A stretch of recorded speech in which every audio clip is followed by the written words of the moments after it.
No one much remembers or celebrates the day it began, June 22nd, 1941. We don't revere history's low points, and this was a point so low, so utterly tragic, so full of terror and suffering, that words, sounds, even pictures fail to comprehend its dark dimensions. Who then or since has had the imagination to grasp the parameters or plumb the depths of this war over the lands of Eastern Europe?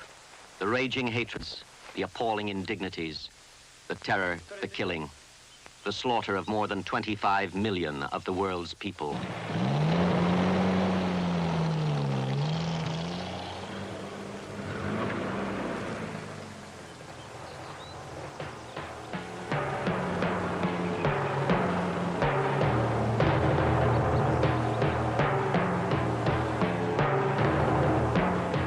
You can look into the faces of these Germans so long after and wonder what they thought, how they felt on that hot, dusty June day. They were certainly smug and arrogant and supremely confident. Theirs was the superlative army which had swept Western Europe, which had prostrated France and humbled England, which would now easily destroy Russia.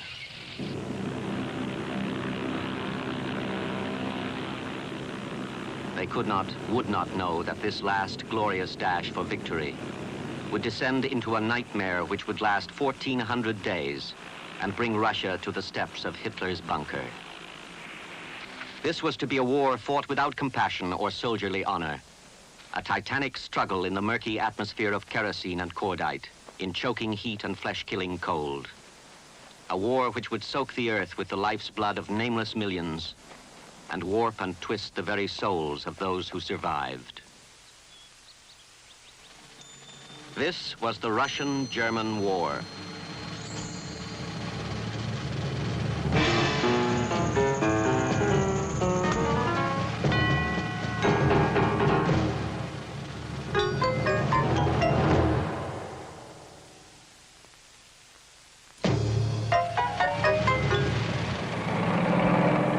In the spring of 1941, the Germans began to amass the army to conquer Russia. It was not brought together on a whim in a day. The front line was to be the longest in the history of warfare, 1,300 miles long, from German East Prussia on the Baltic down through occupied Poland to friendly Romania in the south. 3,200,000 men and all the machines of war had to be readied and moved to battle. 500,000 horses, food, ammunition, hospitals, guns, gasoline dumps, 2,000 planes, 3,300 tanks. The staff planners drew them all together and laid them neatly layer on mighty layer. The German genius for detail, the despair of all her previous victims, seemed to flower here more than ever. Only now, in long hindsight, can we see the monumental mistakes and miscalculations which would bring defeat thundering back on the whole German nation. The Germans had drawn a distorted picture of these Russians they were about to fight, this Russia they were about to fight in. Worst of all was the overwhelming and overlooked dimension of distance. The front line would be driven 1,000 miles deep into Russia and would spread to an incomprehensible width of 2,500 miles. The Germans were about to play tennis on a football field, and for all their skill, they could not overcome the handicap, could not win the game.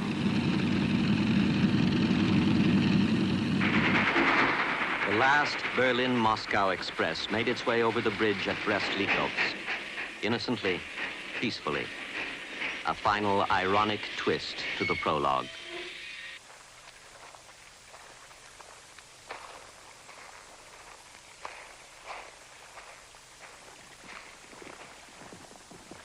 The world would now hold its breath, as Hitler predicted. Operation Barbarossa was about to begin.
awesome force of steel, fire, explosive tore cruelly, deeply into Russian flesh. It was only the weight of that flesh which slowed the Germans even a little. Enormous Russian armies collapsed and crumbled into handfuls of men, and there began an awful destruction of human life. Generals fought beside their soldiers, wives beside their husbands. All saw their last moments on earth sweep past them in the terrible effort to survive. We don't know how many died in the first 3 horrible weeks. The Russians have never said. In truth, they may not know.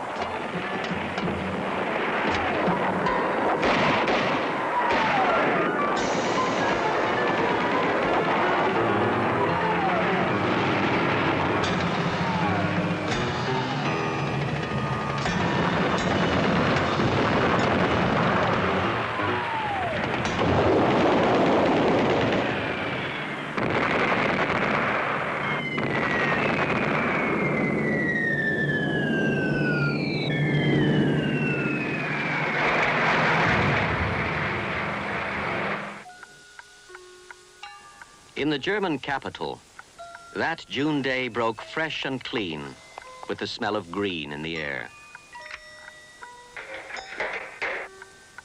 The world had to be told, and Paul Joseph Goebbels, possessed by the importance of his own role, sat before the microphones to recite the words Hitler had written. Now I can speak freely, German people. I've decided again today to place the fate and future of the Reich and our people in the hands of our soldiers. May God aid us. So God, too, was recruited to oversee the destruction of the Russian nation. It began, this prologue to the dream from Mein Kampf, Lebensraum, living space. 1 million square miles in the rich meadowland of Central Europe. A land to be returned to its virgin state, the population to be starved or murdered or driven out. A new frontier, a colony. A place for the master race to beat its swords into plowshares. Lebensraum, living space. The pot-bellied, bandy-legged little philosophers of National Socialism. The story has been told before, the whole long catalogue of horrors. But it is essential to tell it as it relates to and includes the Russians.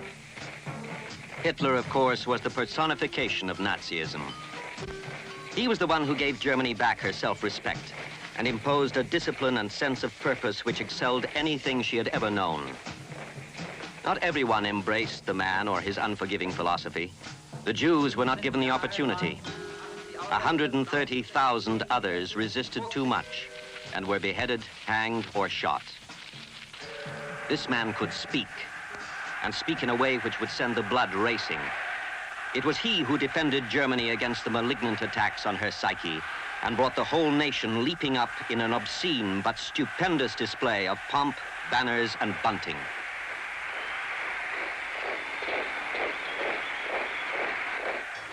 And what of the man on the other side, the personification of communism, Joseph Stalin? He loved to be seen as the kindly Uncle Joe figure, embracing little children. The man so thoroughly acted out every event in his life that no one ever really knew him or ever will. This was the man who would make an example of his own daughter-in-law by throwing her into prison because his own son had had the traitorous temerity to get himself captured by the Germans. Russia, too, was a disciplined society with a sense of purpose. The euphoria, however, had disappeared in an atmosphere of secret police and political murder. Russia measured its military in ranks of frightening proportions. When war came, she would have 6 million men and women in uniform. But the Germans were neither frightened nor fooled. The unrelenting purges of the 1930s had resulted in the execution or imprisonment of virtually every officer, from marshal down to company commander. The army had had its heart pulled out by the roots and was no longer capable of a good fight.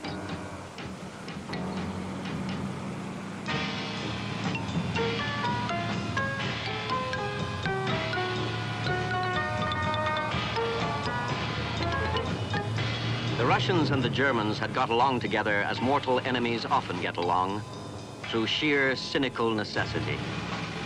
In the 30s, the Germans knew the skills of war, but by treaty could not practice them. The Russians could practice, but did not have the skills. Sheer, cynical necessity. The Germans taught the Russians and prepared themselves for war.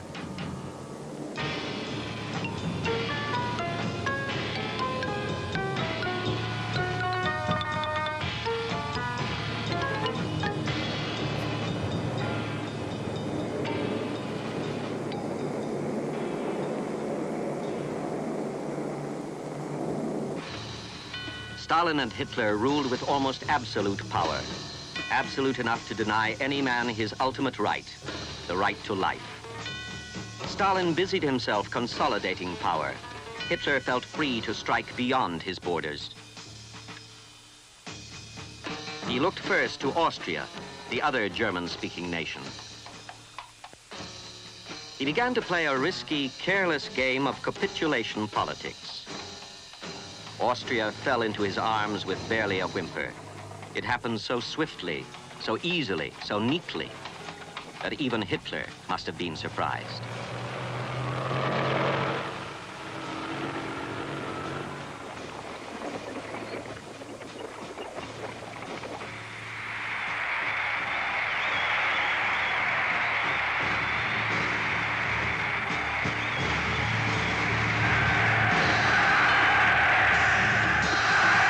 Austria was more than territorial acquisition. It was sweet revenge. This was the country of his birth, and Vienna was the city which had rejected and humbled him, which had driven him to poverty and paranoia, the city in which no one recognized his genius and only Jews gave him work. The triumphant reversal must have been almost more than this man could bear.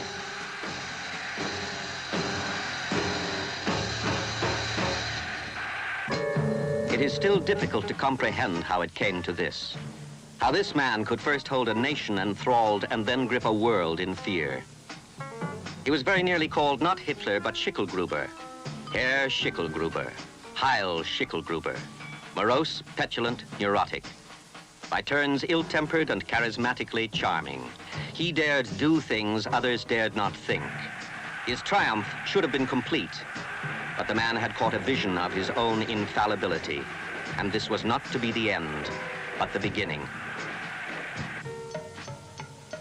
Hitler was soon breathing threats of a new European war, and this brought other leaders racing to see what it would take to buy him off. Among the supplicants was the British Prime Minister Neville Chamberlain. The price was the Sudetenland, that rich western end of Czechoslovakia, which was home to nearly 3 million Germans.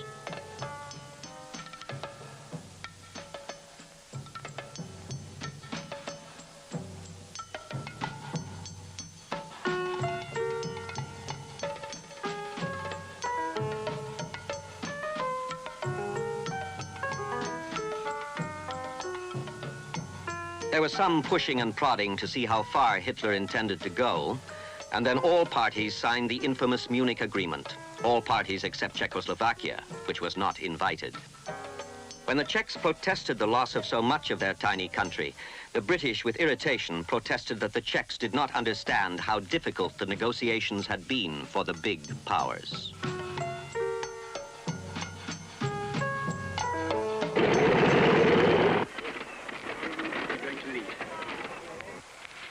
And I shall be making a full statement of the events which have led up to the present anxious and critical situation. And first of all, I must say something to those who have written to my wife or myself in these last weeks to tell us of their gratitude for my efforts and to assure us of their prayers for my success. After my visits to Germany, I realized vividly how Herr Hitler feels that he must champion other Germans.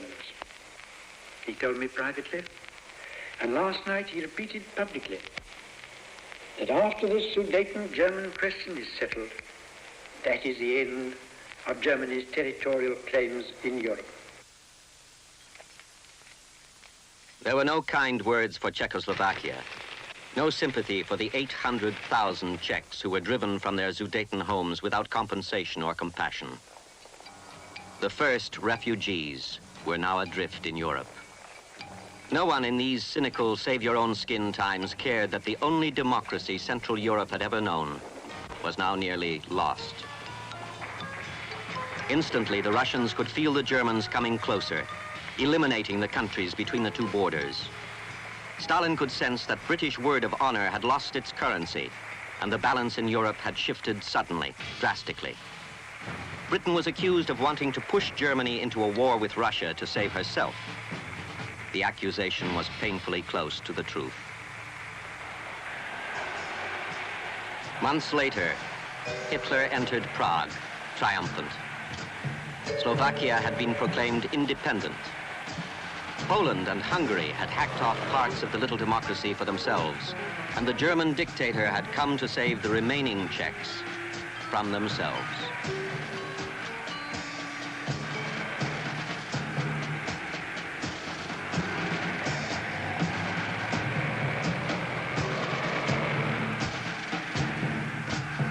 So Hitler could play the Bohemian prince and stay in Hradčin Castle and toast his own prowess with a glass of Pilsen beer. The ultimate insult from this man who didn't drink.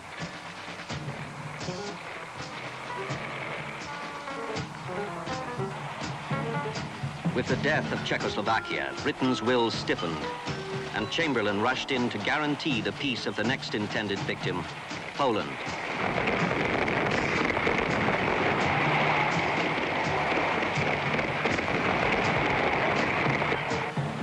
Confronted, Hitler at last let his tongue go unrestrained. At Wilhelmshaven, at the launching of the battleship Tirpitz, he ranted at Britain, warning cryptically that they would never tire him out, that he was determined on the road he had set for himself.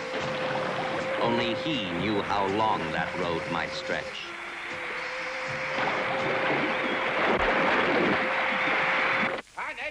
The whole clever process began again. The taunting and toying with Poland, the lies and fabrications, the hurt German pride. Czechoslovakia had been too easy. He wanted to blood his army.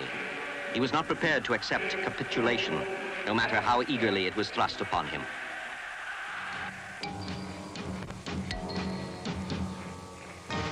Poland was another upstart nation, reborn of the Treaty of Versailles.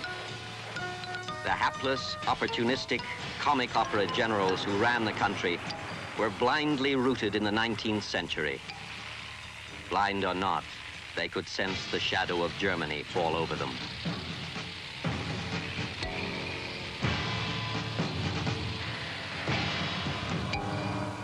Briefly, there were signs that the Russian Foreign Minister Litvinov was attempting to draw Britain and France into a pact against Germany.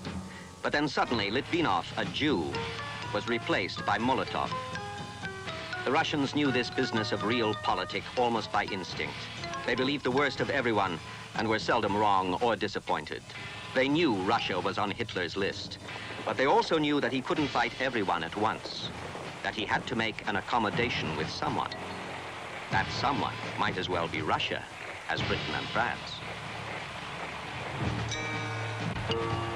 The Russians were ready to hold Germany's coat, to cheer her on, while Hitler bloodied his nose in a war in the West. So they spared the Germans the discomfort of having to say nice things to Litvinov, the Jew, and the wooing began. The British never quite got the measure of the shifting power in Central Europe. They sent William Strang, a capable and well-meaning but minor official of the Foreign Office, to try and build an alliance against Germany. It was a bumbling mistake and an insult. Hitler knew better. He sent none less than Foreign Minister Joachim von Ribbentrop, armed with the authority to make a deal. Other men were on the move too. Virtually the whole of the German army was rolling up to the Polish border.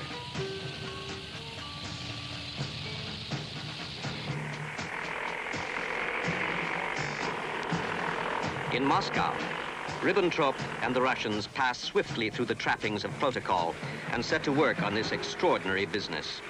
Each knew what the other really wanted, so there was little need to embarrass anyone by saying much of it out loud. The only delicate words came over how they would divide the spoils of Germany's military adventures. Hitler was possessed by a cocky calm, which was rare for him. The news which was about to come burning over the wires would shock the world. He had done it again. He was still infallible. The Russians bought time. The Germans bought off the only country which could physically prevent their entry into Poland.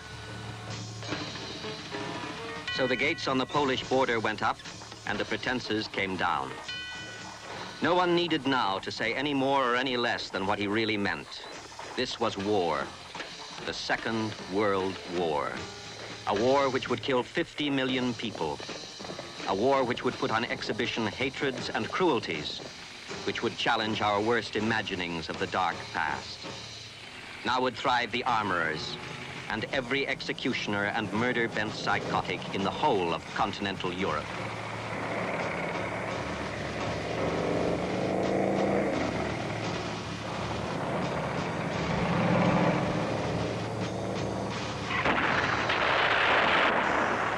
The Poles were not exactly pushovers, particularly the defenders of Warsaw. It was courageous, and it was hopeless, and it was over in a month. They were the first to have their life's blood washed out by the Germans, to be seared by the blitzkrieg, and they suffered the most.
Hitler, to the surprise of the most evil men he could recruit, would order the extermination of not only every Jew, but also every Pole. In the end, 1 in every 4 Poles would die. And that horrible statistic is matched only by another horrible one, that most of the 6 million Jews murdered were murdered here in Poland. As the last of Poland crumbled, the Russians lumbered in to claim their share of the spoils and play the heroes. They occupied the eastern lands which Russia had lost to Poland in the War of 1920. Of the 13 million people there, only 5 million were Poles. The rest Russia claimed as her own. Nevertheless, it was a cheap and hypocritical victory. The Germans had done most of the dirty work. Poland, surrounded and overwhelmed by 200 hostile divisions, surrendered. It had been a very long month.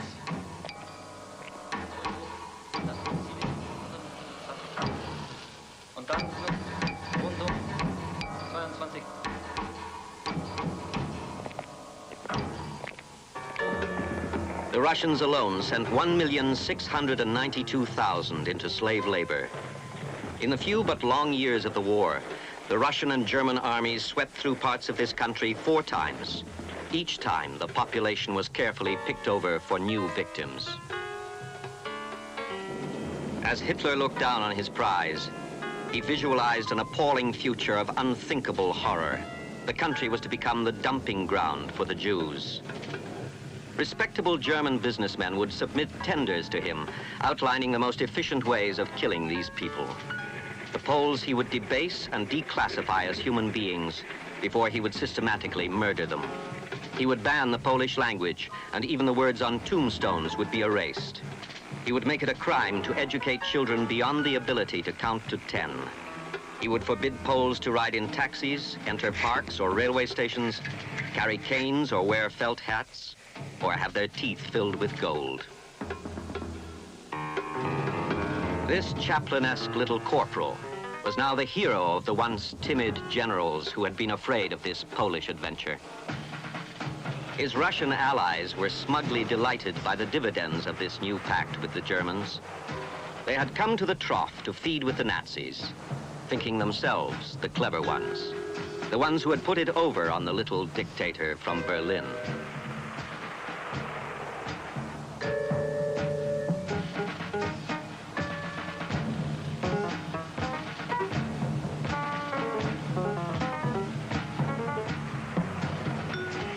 The German soldiers had been blooded in Poland, as Hitler wanted them to be.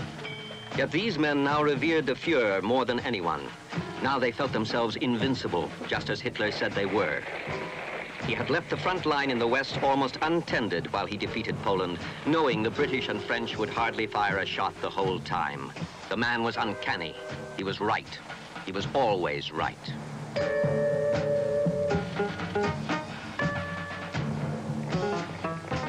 The war in the West had degenerated to ridicule. A silly little propaganda feud of loudspeakers, balloons, brass bands, and purple prose leaflets. It was the phony war, the confetti war, Sitzkrieg, the sit-down war. The British did think to make a gesture by bombing the Black Forest, but gave up the idea when someone pointed out that it was private property.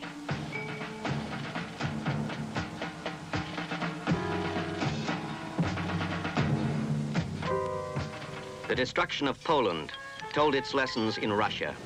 Stalin could not help but be impressed by the ease and awful finality of the blitzkrieg methods of warfare. The German experience stiffened his courage to try it himself. The graceful old capital of Leningrad was the weak, open side door to the Russian landmass. Finland was just 20 miles across the Karelian Isthmus. Stalin offered to trade the Finns new land in the north for a deeper frontier. The Finns said no, and Stalin let his army loose to prove itself.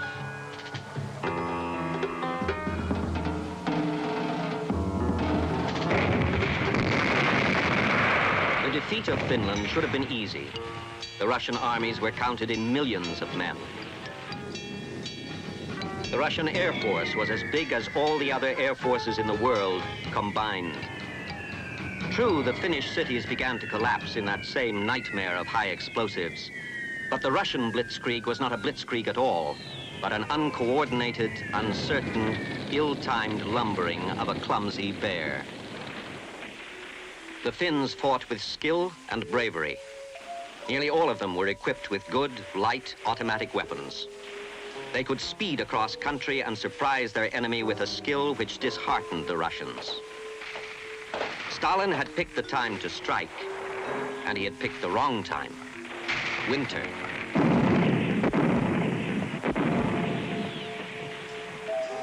The wintry Finnish roads began to fill up with the scrap of a Russian defeat. The bodies of dead Russian soldiers, stiff as cord logs, began to rise above the snowdrifts. The Russians were sick and confused and demoralized.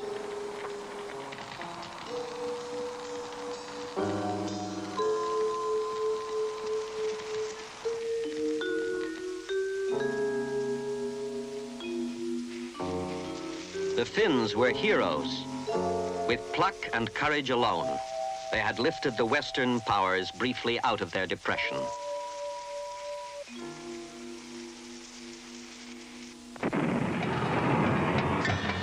Victory was a fool's fleeting hope, of course. The Finns couldn't win unless Stalin gave up. There were just too many Russians. The war was finally over in the spring of 1940, but with the prodigious waste of at least 600,000 Finns and Russians killed and wounded. The Finns received their conquerors with dangerously undisguised contempt. Their turn would come again, sooner than almost anyone except Hitler knew. Hitler had not planned another fight until the spring, but his temper drove him when the British boarded this ship, the Altmark, in a Norwegian fjord. He pushed his staff to prepare plans for the invasion of Norway and Denmark. On April 9th, the people of Copenhagen awoke to find their city had been captured by a single battalion of German troops. The German ultimatum had been presented during the night. The government had given up by breakfast. Only 13 people, all Danish soldiers, died in this latest victory. In the tiny, flat little country, there had been nowhere to go, nowhere to hide, little to fight with. The confused Danes weren't sure how to react. It had happened to them so swiftly and simply. They should have sensed it, should have known it when they saw the German fleet sail past on its way to Norway.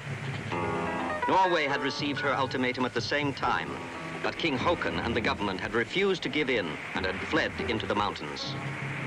Norway had been betrayed by one of her own citizens, betrayed by Vidkun Quisling, a once distinguished man who was, among other things, a commander of the British Empire.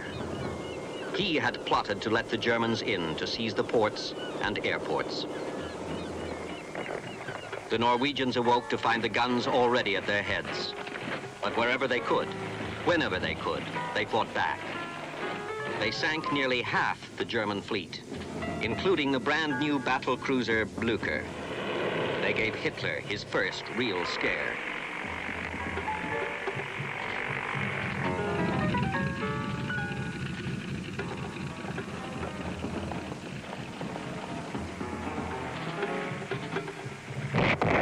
The battle for Narvik, with the help of the British Navy, went on for almost 2 months. For the remainder of the war, the Norwegians would defy the Germans with a new kind of warfare, the resistance.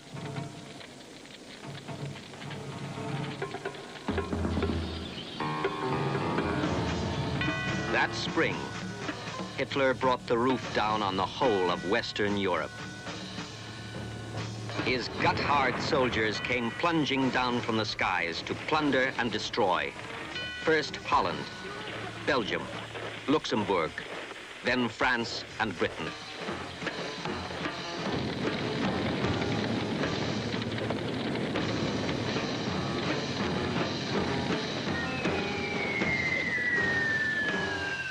They could not break the wall of inner defenses in Holland, so they bombed Rotterdam until the whole country submitted.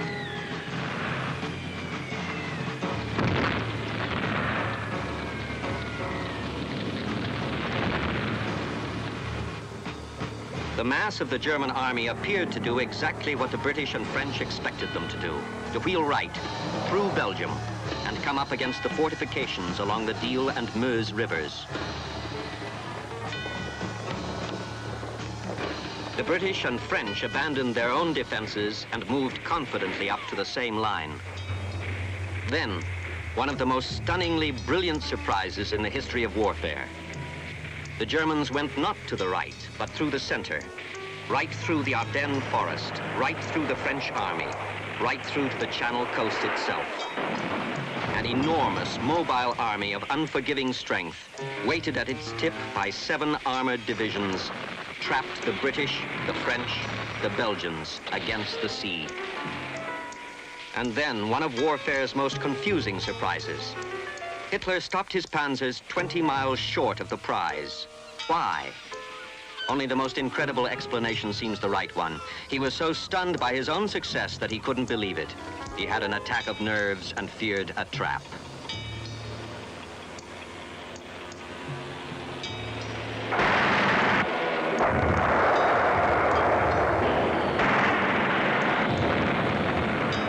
The miracle of Dunkirk. The British and some of the French getting away, snatching defeat from the jaws of annihilation.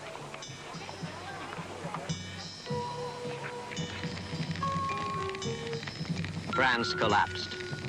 No one seemed able to withstand the fire war, the blitzkrieg, with its syncopated blows from the Stukas, the guns, the tanks, the machine guns. Only later, at Stalingrad, would anyone have the insight and the courage to get between the layers of the blitzkrieg and peel it apart?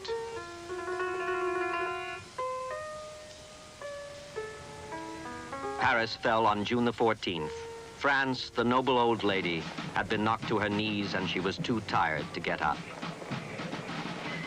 Hitler tasted his revenge in every detail. The armistice was signed in Compiègne, in the same railway car in which Germany capitulated in 1918. Hitler sat in Marshal Foch's own chair.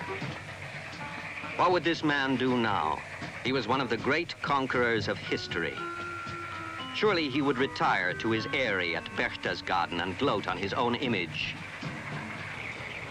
While Hitler was away smashing the West, Stalin was home, looting his neighbors of their independence.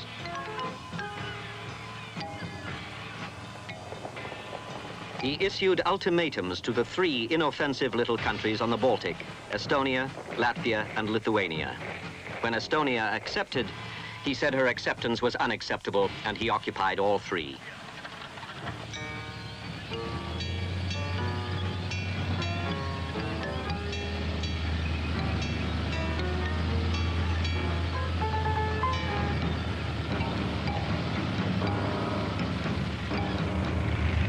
Stalin then turned on his heel and looked south.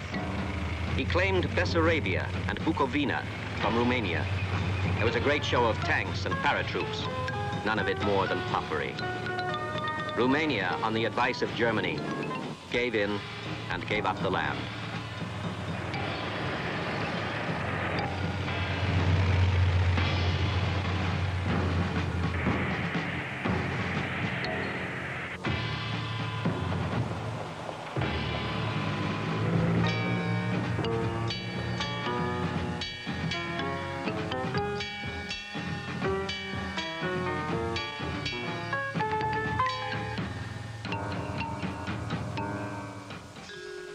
Hungry visions of Russia grew in Hitler's mind.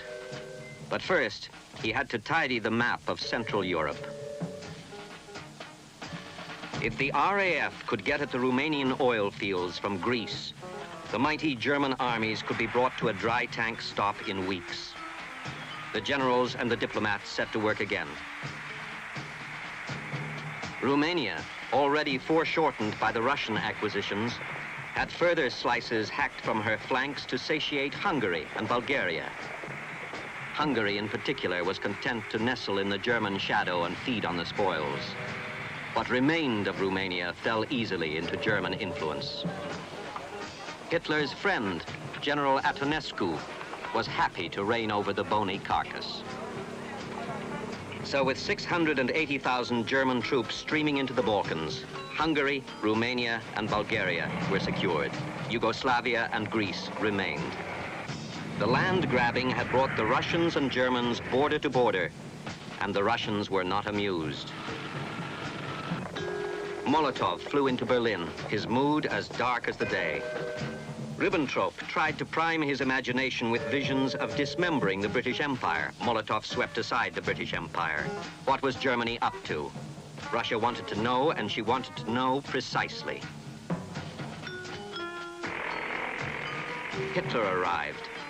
Molotov would speak to him in a manner no one had ever spoken to him before.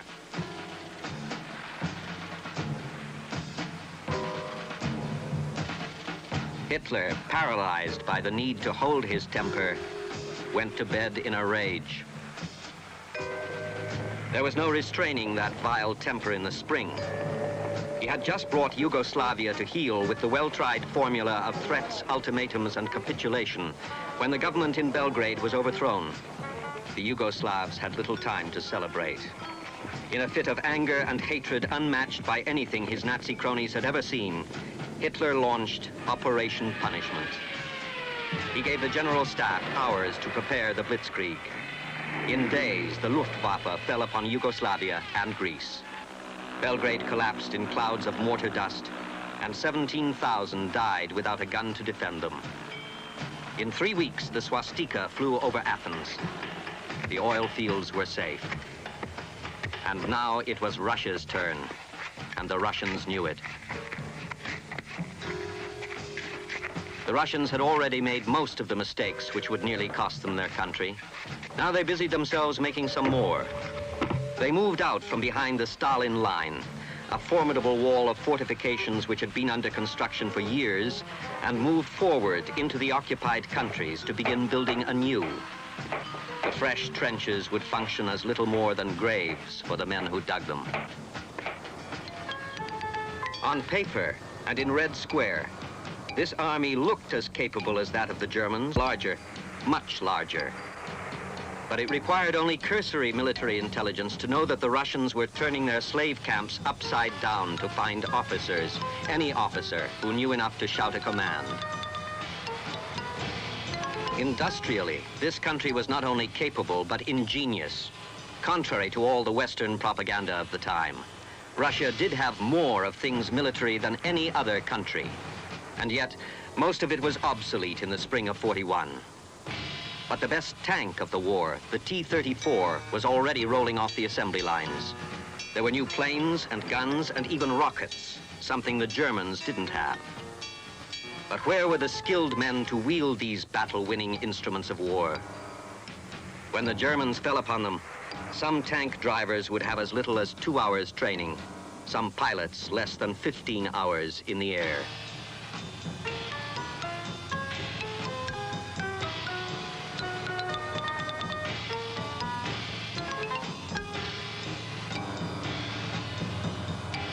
Yes, Stalin and the Russians did know they were next, that the Germans were going to attack them. They could sense it, feel it, guess it. What is more, they were told. The British told them, gave them the whole German invasion plan which they got from Rudolf Hess, including the date, time, and place. They refused to believe it. As much as they knew it was going to happen, they refused to think that it would happen.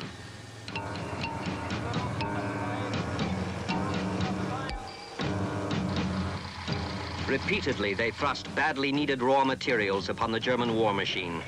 2 million tons of petroleum, 140,000 tons of manganese, 26,000 tons of chromium. The Germans hastily fashioned these into weapons to be turned back on the Russians. The invasion of June 22nd, 1941 would be a complete surprise. And the Germans never expected that it could be a surprise. You cannot sneak up on anyone with an army of more than 3 million men and fool him unless he insists on being fooled. Too many people had to know too much for it ever to be a secret.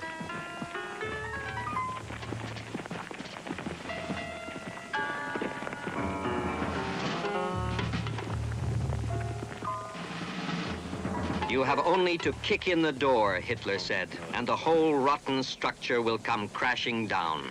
And so he kicked.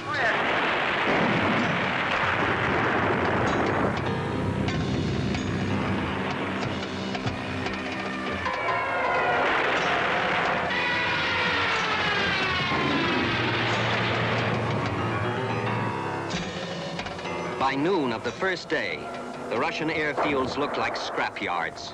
1,200 planes destroyed, 800 of them before they could turn a propeller to get off the ground. It was a surprise attack.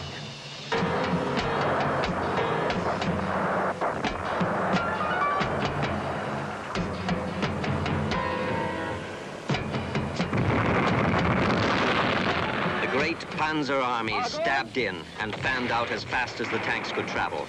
Every visible evidence of human habitation was a target for the guns. The aim was clear and unquestioned: defeat Russia. But how to defeat Russia? That was not so clear, though we can see it now as we look back. Destroy the Russian army. Trap it, surround it, compress it, squeeze it, reduce its ranks until there is nothing left, no one left. No town, no city, no line, no region captured could accomplish so much as this killing of soldiers. Russia was too big, too diverse, too amorphous.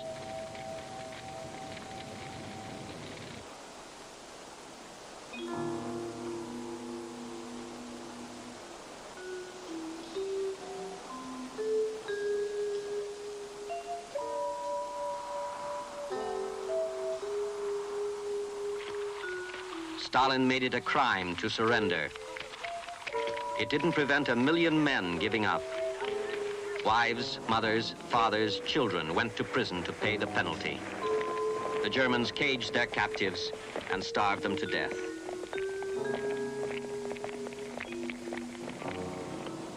In the smoking cities, the Germans were first greeted as liberators.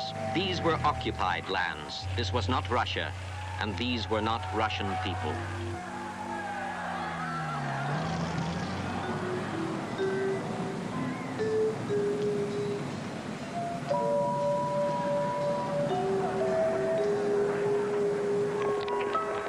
In revenge, the people dragged out the informers, the secret police, the commissars, and gave them to the German firing squads.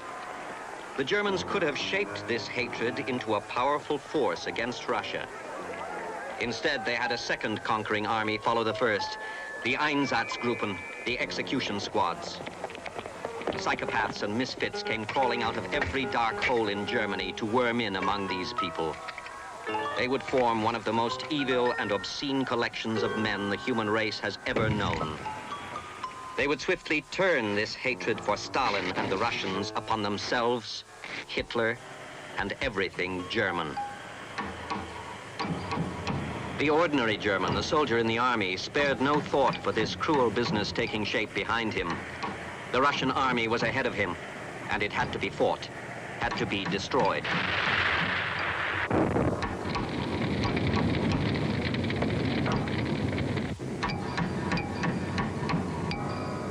But for all the Germans did that day, it was not enough. The Russians were not surrounded. Hundreds of thousands escaped to still their terror, to grip their fear, to think what had happened to them and Russia, to know in the depths of their souls the awful, terrible things which had to be done to defeat these Germans.